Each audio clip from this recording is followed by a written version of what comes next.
Viewers আসসালামু আলাইকুম। আমরা তো কাঁঠালের বিচি দিয়ে ভর্তা খেয়েছি, কিন্তু কাঁঠালের বিচি দিয়ে কখনো কি ডাল খেয়েছি না? অনেকেই হয়তো এটা খাননি, আবার অনেকে হয়তো খেয়েছেন। অবশ্যই এটা ট্রাই করবেন। তো রেসিপিটা কিন্তু অবশ্যই প্রথম থেকে আপনাদের শেষ পর্যন্ত দেখতে হবে।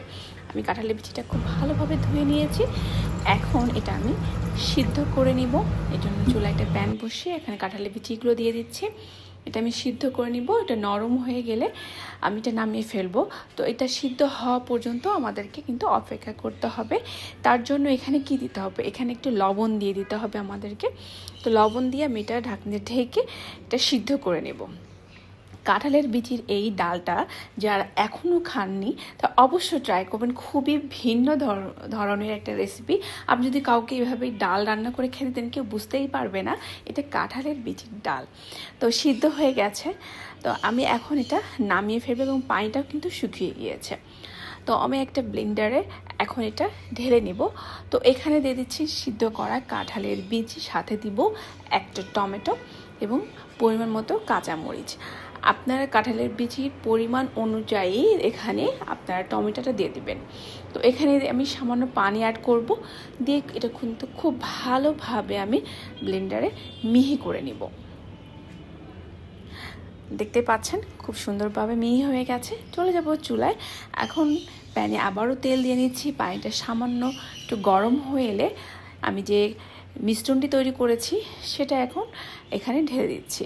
তবে অবশ্যই খেয়াল রাখতে হবে, এটা কিন্তু অনবরত আপনাদেরকে নাড়তে থাকতে হবে।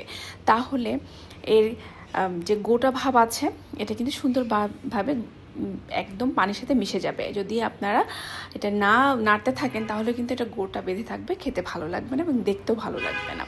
দিয়ে দিচ্ছি পরিমাণ মতো হলুদের গুঁড়া। এটা দিয়ে আমি আবারও খুব ভালোভাবে নাড়তে থাকবো। এভাবে নাড়তে থাকলেই যে দলাটা বেঁধে আছে এটা কিন্তু চলে যাবে। তো দেখেন আমার কিন্তু দলা বাঁধাটা চলে গেছে, একদমই কিন্তু মিহি হয়ে গেছে।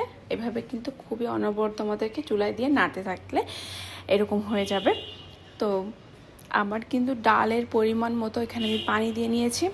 এখন এখানে আমি যে পেঁয়াজের যে ভাজনা তৈরি করব সেটা দিয়েছি পেঁয়াজ, রসুন, আস্ত জিরা এবং কয়েকটি শুকনো মরিচ। এখন এখানে আমি সরিষার তেল ব্যবহার করেছি, চাইলে আপনারা কিন্তু সয়াবিন তেলটাও ব্যবহার করতে পারেন। এটা দিয়ে খুব ভালোভাবে আমি নাড়াচাড়া করে নেব। পেঁয়াজ, রসুন সব কিছু ভালো মতো একটু লাল ভাব চলে আসলে আমি ডালের মধ্যে এটা দিয়ে দিব। এই বাগারটা দিলে ডালটা খেতে আরও মজা লাগে। তো বাগারটা করার সময় একটু সাবধানে করবেন যেন পেঁয়াজটা, রসুনটা বা জিরাটা পুড়ে না যায়। তো আমার ডালে কিন্তু সুন্দর বলক চলে আসছে, কালারটাও কিন্তু অসম্ভব সুন্দর হয়েছে। তো দেখতেই পাচ্ছেন ডালের কালারটা কিন্তু খুবই সুন্দর এসেছে। এটা একেবারে ভিন্ন ধরনের একটা রেসিপি, অবশ্যই ট্রাই করবেন। এটা খেতে খুবই মজা। আশা করি আপনাদের ভিডিওটি ভালো লেগেছে। ভালো লেগে থাকলে অবশ্যই লাইক, কমেন্টস করবেন, আপনাদের মতামত জানাবেন।